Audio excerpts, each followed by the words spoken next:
Comment ça se fait que des fois on se crée des conflits? Comment ça se fait que parfois on n'arrive pas à connecter avec les autres? Comment ça se fait qu'on n'arrive pas à avoir de l'influence, c'est-à-dire pouvoir partager nos idées, pouvoir se réconcilier avec des personnes? Comment ça se fait que parfois sur soi-même on est si dur, on est si mauvais, on est si challengé? Donc c'est un phénomène qui est étudié scientifiquement, qu'on appelle la pensée dichotomique, qui pour moi est peut-être le principe le plus important de ma vie, en tout cas un des principes les plus importants de ma vie. On a plusieurs parties de notre cerveau. Si on a mon cerveau qui est où? Je sais plus. Il est où? L'amygdale qui est cette petite partie là, on en a deux, hémisphère gauche, hémisphère droite, qui voit le monde dans un monde qui est noir ou qui est blanc. C'est-à-dire que c'est très primitif. Les choses sont soit bonnes, soit mauvaises. Elles sont soit vertueuses, soit désastreuses. Les gens sont soit des gens bien ou les gens sont des gens mauvais. Mes choix sont des bons choix ou des mauvais choix. C'était une réussite ou c'était un échec. Vous voyez, c'est un monde qui évolue avec du noir et du blanc. Cette partie primitive, pourquoi elle existe? Parce que dans une situation où tu as un tigre qui est en train de s'approcher de toi, vous êtes d'accord que te demander et si c'était peut-être pas un tigre, et si en fait ce tigre était gentil, et être nuancé, c'est pas forcément la bonne stratégie. Donc dans une situation de danger ultime, l'amygdale se met en route dans un objectif de protection. Le problème, c'est que ton objectif, est-ce que c'est survivre ou est-ce que c'est créer des relations, des entreprises, des produits, des programmes, un bien-être qui évolue de plus en plus avec le temps? Clairement, j'imagine le deuxième choix.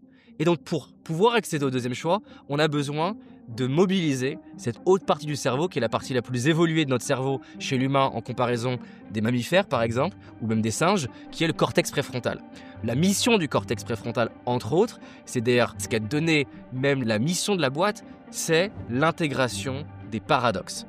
Est-ce que vous avez remarqué que quand vous êtes fatigué, stressé, vous allez avoir tendance à penser bien mal noir ou blanc? Par exemple, vous êtes en train de parler en réunion et il y a quelqu'un qui fait une remarque en pleine réunion, elle a détruit votre intervention. Vous avez fait une erreur lors d'un coaching, j'ai fait un coaching pourri. Et on est dans un monde vraiment noir ou blanc. Le problème de ça, c'est qu'on ne va pas pouvoir sortir du très court terme. Naturellement, quand tu es face au tigre, tu ne penses pas long terme, tu penses la immédiateté. Donc on a tendance à sauter rapidement à des conclusions qui sont simplistes, à catégoriser les situations ou les personnes en bien ou en mal. Et quand je dis les personnes, la première personne avec qui on le fait, c'est qui? Soi-même. À qui c'est déjà arrivé de vous dire « Putain, j'ai complètement raté ce coaching, j'ai complètement raté cette conférence, j'ai complètement raté ce rendez-vous galant, j'ai complètement raté l'éducation de mes enfants » et d'être dans un mode où vraiment c'est binaire. Donc c'est un phénomène qui est étudié scientifiquement, qu'on appelle la pensée dichotomique. Le succès, il est total, l'échec absolu. L'ami loyal, ou alors c'est un traître. Et donc je vis dans un monde d'extrêmes. J'ai une annonce à faire et pas une petite annonce. L'une des plus grosses erreurs que j'ai commises, c'est d'avoir attendu trop longtemps pour investir mon argent et mes premiers investissements, sincèrement, j'ai fait n'importe quoi. La majorité des gens deviennent jamais libres financièrement, non pas parce qu'ils manquent de volonté ou parce qu'ils gagnent pas assez, mais parce qu'ils n'investissent pas et passent à côté du pouvoir de l'intérêt composé qu'on a beau comprendre intellectuellement, on n'arrive pas à mesurer à quel point c'est fou. Et le constat, c'est quoi? Soit on laisse notre argent se faire grignoter chaque année par l'inflation. Soit on essaye d'investir mais on se sent perdu face à des milliers d'ETF, des actions, des cryptos de partout et donc on abandonne. Ou alors pire, on suit le truc à la mode, la dernière crypto et on fait n'importe quoi. Dans les trois cas, le problème c'est quoi? C'est qu'on est tout seul. Et c'est pour ça que ça fait des mois avec la Team Paradox qu'on travaille avec obsession pour bousculer ce qui se fait sur la liberté financière et qu'on se demande qu'est-ce qui pourrait vraiment changer la vie des gens. Et justement, aujourd'hui c'est le grand jour, je suis super content de t'annoncer le plus gros partenariat qu'on a jamais fait. Paradox et Goliath. Goliath, c'est une plateforme d'investissement que j'utilise personnellement et avec laquelle j'investis tous les mois et que j'adore parce qu'elle est intuitive. Mais là, ce dont je te parle, c'est pas juste un petit partenariat où je te présente une app sympa. Imagine, on a créé l'espace Paradox au sein de Goliath. Ça veut dire que tu peux investir directement à mes côtés et avec toute la communauté de Paradox. On est ensemble, on peut partager nos investissements et célébrer ensemble nos réussites. Tu vas pouvoir commencer à investir dès 2 € et ça sans frais cachés. Et surtout, j'ai vraiment voulu qu'on facilite les premiers pas pour un débutant en te guidant pour éviter d'être perdu justement sur ces 2000 ETF. On a une mission commune avec Goliath, rendre accessible la liberté financière de manière intelligente et en secouant les codes. Est-ce que c'est pas un truc de malade? Et dernière chose, c'était très important pour moi de faire un truc spécial pour mon audience, pour vous. Certains, ça fait des années que vous me suivez, ça me rajeunit pas. Et donc on a décidé de faire quelque chose de spécial, valable pendant la période de lancement, que tu vas retrouver dans l'espace gratuit sur ton compte paradox.io. Si t'as pas de compte, tu peux y aller, c'est gratuit. Je t'invite dès maintenant à cliquer sur le lien en description, télécharger l'application gratuitement, découvrir l'espace Paradox sur Goliath et qu'on célèbre ensemble tes premiers investissements. Pourquoi, à votre avis, avoir une vision business est dangereux pour des décisions du quotidien hors situation de survie immédiate? C'est quoi les conséquences de ça? La première, c'est que quand on a une pensée dichotomique, on va avoir des émotions polarisées. Dans les deux sens. Donc émotions polarisées, ça peut vouloir dire quoi? Soit d'un côté, beaucoup de peur, de tristesse, d'anxiété, de colère, de frustration. Ah, il m'a pas respecté, tu verrais comment il m'a parlé dans l'open space. Vraiment, il a détruit ma réputation, il m'a humilié devant tout le monde. Et donc, je vais créer beaucoup de frustration, beaucoup de colère. Si j'ai l'impression que, par exemple, si je rate cet entretien d'embauche, ma vie est détruite, donc vous êtes d'accord que c'est quand même assez polarisé d'imaginer que si je rate l'entretien d'embauche, ma vie est détruite, et bien naturellement, je vais avoir une peur extrême. A l'inverse, si je m'imagine que j'ai rencontré un homme ou une femme qui n'a que des avantages, qui n'apporte que des bénéfices, qui n'a qu'un côté de la pièce, je vais créer quoi? De l'excitation. Je vais créer de l'euphorie. Euphorie d'ailleurs qui va être accompagnée de quoi? Ben de peur. Parce que naturellement, quand j'élève quelque chose au rang de fantasme, s'élève au même instant dans mon esprit la peur de le perdre. Pareil, imaginons que vous avez une opportunité d'investissement et là vous vous dites non mais c'est vraiment l'opportunité du siècle, il n'y a aucun inconvénient et c'est incroyable, si je fais ça, ça va être facile et je vais m'enrichir facilement. À la hauteur que je vois que les avantages, je vais créer de l'excitation et de l'euphorie. Et l'excitation et l'euphorie, ça amène à quoi? Des tragédies. Et donc, si tu as une émotion forte, c'est que tu es dans une pensée dichotomique. C'est vraiment important de comprendre. Si tu as une émotion forte, c'est que tu as une pensée dichotomique. On n'est pas en train de remettre en question les faits. Le fait, c'est que tu as peut-être été licencié. Le fait, c'est que ton collègue, ton manager t'a critiqué publiquement devant tes collègues. Ça, c'est le fait. Mais si tu es émotionnel, c'est que tu as une pensée dichotomique. Ça veut dire que tu vois une fraction de la réalité. Je me rappelle toujours de ce moment, c'était mes premières conférences. On est dans une petite salle, il y a 8 personnes. Et à la fin de la conférence, t'as un mec qui se lève, bien sérieux, charismatique, il me regarde dans les yeux, il prend son temps, il fait le genre de silence qui crée de la lourdeur dans la salle. Et il me dit, David, j'ai une question pour toi. Silence. En quoi t'es crédible? J'aimerais bien que tu nous expliques. Il s'est passé plusieurs choses en moi. Sur le coup, putain l'enculé. Là, je suis vraiment dans ma pensée dichotomique. Le bâtard, pourquoi il me met dans cette situation de malaise devant d'autres personnes? Mais si je prends du recul et que j'applique ce que nous dit Épictète, qui est de prendre ce pas de recul, de regarder avec de la distance ce qui est en train de se passer, ce que j'ai fait, j'ai respiré. Et j'ai appliqué ce que j'avais appris en coaching, qui est de lui poser je sais plus quelle question pour pouvoir justement en savoir plus sur la raison de sa question et moi aussi me donner de l'oxygène. Et en reprenant de l'oxygène, d'un coup, je me suis dit, c'est quoi l'opportunité dans ce qui est en train de se passer? Et donc, je suis sorti d'une pensée que c'était que mauvais. Et j'ai vu aussi que c'était l'opportunité de quoi? De présenter en quoi j'étais crédible dans tout le monde. Est-ce que vous êtes d'accord que si en plein milieu de conférence, je commence à raconter en quoi je suis crédible, je risque quoi? Que des gens se disent mais il se la pète, pourquoi il nous raconte toutes les choses qu'il a accomplies? Mais là, il me donne l'opportunité d'expliquer en quoi je suis exceptionnel. Et donc, ce qui était marrant dans ce truc-là, c'est qu'au final, j'ai réussi à rebondir. Et il est passé de l'enculé à l'entraîneur. J'ai gagné confiance en moi grâce à lui. Parce que, au final, j'ai eu moins peur à l'avenir que ça m'arrive à nouveau, parce que je me suis dit, ok, voilà comment je peux répondre. Et donc là, je passe d'un modèle dichotomique de c'est noir ou c'est blanc à un modèle qui est une pensée de nuance. Et donc la solution à nos émotions, la solution à nos conflits, la solution aux problèmes qui bouclent, la solution à notre frustration sur le monde, sur les politiques, sur les gens autour de nous, c'est de passer d'un monde qui est noir ou blanc à une pensée qui est nuancée, une pensée qui est grise. Au lieu de simplifier, ce qui est agréable et confortable, la pensée nuancée, c'est reconnaître que la situation elle est complexe.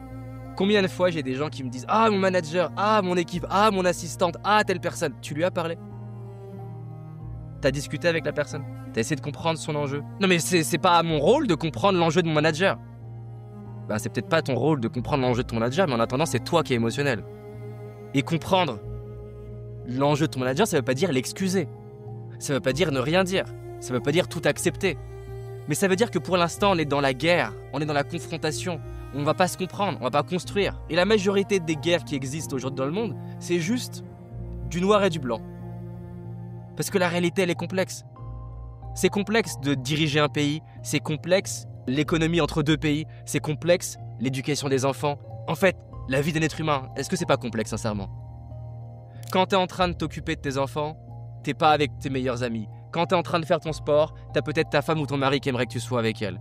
Quand tu es en train d'avancer sur ton business pour générer de l'argent pour la famille, tu as peut-être tes enfants qui ne comprennent pas la situation. Gérer sa vie, c'est complexe. Et souvent, on a l'arrogance de pointer du doigt des gens qui, si on était dans la même situation qu'eux, on ferait pas mieux. Est-ce que ça veut dire qu'on doit excuser? Non. Parce que souvent, il y a des gens qui m'entendent dire quelque chose et qui comprennent du coup l'opposé. Par exemple, des fois, je dis, dans toute situation, il y a une opportunité. Et ils me disent, donc tu es en train de dire que c'est bien qu'elle a été licenciée. Non.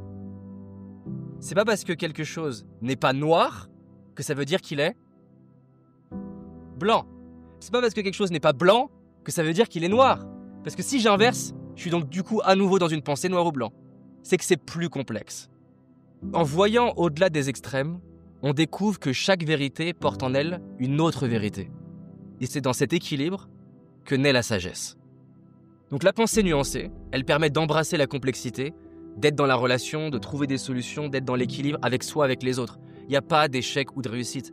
Il n'y a pas d'erreur ou de victoire. Il n'y a pas de bonne décision ou de mauvaise décision. Parce qu'en fait, toute décision implique de perdre des choses. Toute réussite implique d'échouer certaines choses. Plus on passe de temps à essayer de se connecter au cortex préfrontal, plus notre cortex préfrontal il se met en route. Entre autres d'ailleurs, la méditation augmente la force des connexions neuronales qu'une personne va avoir avec son cortex préfrontal. Pourquoi? Parce que la méditation, c'est quoi? C'est observer et prendre du recul sur quoi? Sur toutes ces pensées noires ou blancs. C'est la capacité à les observer. Observer, c'est le pouvoir. Donc prenons quelques exemples. J'ai un collègue qui refuse de m'aider au travail. La pensée dichotomique, elle dit quoi? Ah! Il est égoïste. Soyons créatifs, ce que pourrait être la pensée nuancée. Il est peut-être surchargé de travail. Il a peut-être eu une expérience aujourd'hui qui a été difficile. Il cherche peut-être à trouver son équilibre perso-pro. Peut-être qu'il ne se rend pas compte à quel point c'est important pour moi de m'aider là-dessus. Mais en tout cas, il est peut-être pas simplement égoïste. Prenons un autre exemple. Ah! Cette personne a ignoré ton appel. Tu l'appelles, ça nous est tous arrivé, hein. On appelle quelqu'un et on sait qu'elle est disponible. On voit sur WhatsApp, online, et elle te répond pas, l'enculé. Elle te répond pas et tu sais qu'elle est disponible. Pensée dichotomique, ça donne quoi? Dites-moi ce que vous vous êtes déjà dit. Vous avez vu online et ensuite elle a fermé derrière. Et tu l'as appelée 2 fois, elle t'a pas répondu. Qu'est-ce que tu te dis? Ah, quel connard, elle me méprise, elle en a rien à foutre de moi, elle m'aime pas, elle m'évite. Sérieux? Bref, on peut se dire tout un tas de trucs. On est créatif hein, quand on est dans cette amygdale. Donnez-moi une autre version de l'histoire. Elle est occupée, elle n'est pas disponible. Peut-être qu'elle était mal à l'aise à répondre à ce moment-là. Peut-être qu'elle voulait prendre son temps pour être dans le bon état d'esprit pour répondre. Peut-être qu'elle avait un problème grave à gérer. Et donc, on a souvent tendance à être noir ou blanc. Un parent peut être aimant, ça n'empêche pas qu'il ait commis des erreurs d'éducation. Vous êtes d'accord que les deux peuvent coexister. Et souvent, les gens veulent une seule vérité. Par exemple, j'ai fait un post sur Steve Jobs sur LinkedIn. Et il y a quelqu'un qui a écrit un truc du genre « Comment peut-on apprendre de Steve Jobs alors que c'est un manager toxique et qu'il a été en mauvaise santé ?» Et en fait, ma réponse à la personne, c'est « Si on devait apprendre uniquement de personnes qui font tout parfaitement, ben malheureusement, je pense que je pourrais apprendre ni de mes 2 parents, ni de mes 2 grands-parents, ni d'aucun auteur, ni d'aucun coach, ni d'aucun formateur, et certainement pas de moi-même. Et donc, si je devais apprendre d'uniquement les personnes qui n'ont fait aucune erreur sur Terre, bah, je pense que je pourrais apprendre d'aucun être humain.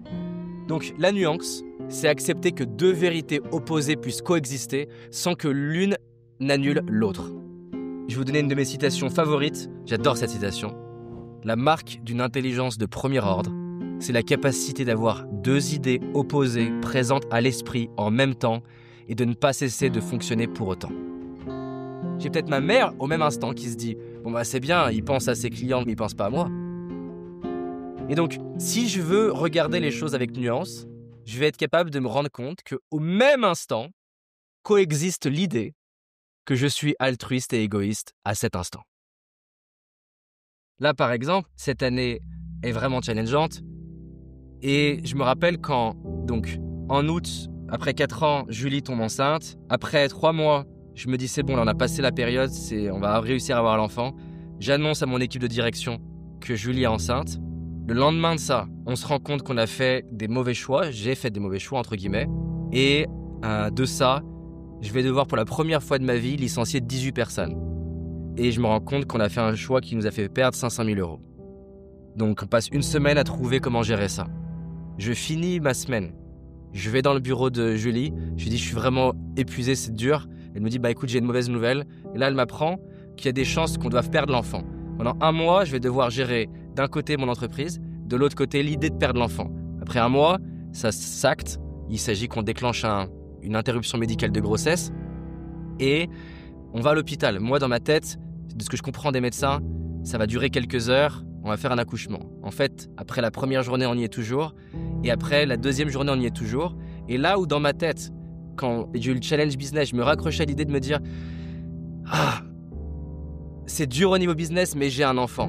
Donc ça va. » Là, d'un coup, j'ai cet appui j'ai la boîte là qui est en challenge. J'ai perdu l'enfant. Et le deuxième jour, je vois Julie qui ne peut pas manger depuis 2 jours, qui est blanche, qui fait que vomir alors qu'elle mange pas. Et là, je me mets à avoir la pensée de merde. Et si je perds ma boîte, je perds l'enfant, je perds Julie. Donc, j'ai les 3 choses les plus importantes dans ma vie qui à ce moment-là sont challengées. Suite à ça, je vais avoir quelqu'un de proche qui a un cancer. Suite à ça, je reprends le traitement de fertilité. Et en janvier, je me dis comment ça se fait que je vois flou, je comprends pas, je vais arrêter le traitement. Et depuis janvier, j'ai des symptômes physiques que je n'arrive pas à résoudre, que les médecins comprennent pas. En parallèle, Julie rêvait qu'on ait une maison pour l'enfant. J'ai acheté une maison il y a eu un changement de loi entre le moment où je l'achète et le moment où je l'ai. Je me suis mis dans le plus gros danger de ma vie financier. À ce moment-là, les règles ont changé. Là, je ne peux plus utiliser la maison et dois payer le prêt. Et donc, j'ai tout ça en parallèle. Et la phrase que je me répétais en boucle, c'est « Putain, pourquoi la vie me fait vivre tout ça en parallèle ?» Et j'ai 2 angles. Soit je vais avoir une vision très binaire de la situation. De la vie est contre moi et c'est horrible et je ne vais pas m'en sortir. Et clairement, dans ces 9 mois, il y a un paquet de fois où j'ai frôlé de me dire « Ouh, là, je pense que je suis à 2 doigts de péter un câble. » Et en même temps, si je prends du recul, j'ai jamais autant avancé sur ma relation à la mort de mon entreprise, ma propre mort, la mort de ma chérie, la mort d'un enfant. J'ai avancé sur être capable d'avoir de la gratitude sur des endroits où j'avais pas de gratitude jusqu'à maintenant. Et donc j'ai été reconnaissant du corps médical, j'ai été reconnaissant de personnes dans mon entreprise, j'ai exprimé plein de fois de la gratitude autour de moi, plein de fois de la gratitude à ma mère pour ce qu'elle m'a donné dans ma vie. J'ai été plus loin à l'intérieur de moi pour savoir est-ce que j'avais vraiment envie de continuer Paradoxe dans ces conditions, parce que je peux vous assurer que c'est pas l'année la plus confortable de ma vie.